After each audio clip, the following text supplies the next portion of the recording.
কিছুদিন হলো একটি ঘটনা দেখলাম ফেসবুকে, যে একটা মা, গর্ভবতী মা, তাকে মহিলাকে ধর্ষণ করে তার বাচ্চাকে সহ পেট কেটে বের করে ওর বাচ্চাকে সহ মেরেছে। আর মহিলাটাকেও মেরে ফেলা হয়েছে। এসব কি বাংলাদেশে এগুলা কি বন্ধ হবে না? এগুলা কি সাধারণ বিষয়? বাংলাদেশটা কি কি হয়ে গেছে বাংলাদেশটা? আমি থাকি থেকে এমন একটা সেন্টিমেন্ট খারাপ হয়।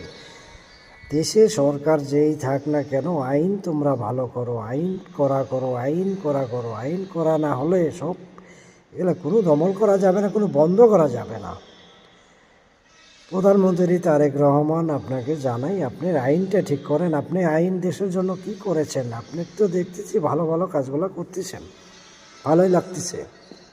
তাই আপনি আইন সম্পর্কে কি করছেন? আইনমন্ত্রী কে?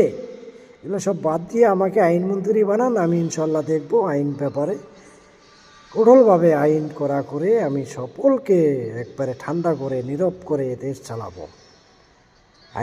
আইনমন্ত্রীর দায়িত্বটা আমাকে দেন প্রধানমন্ত্রী।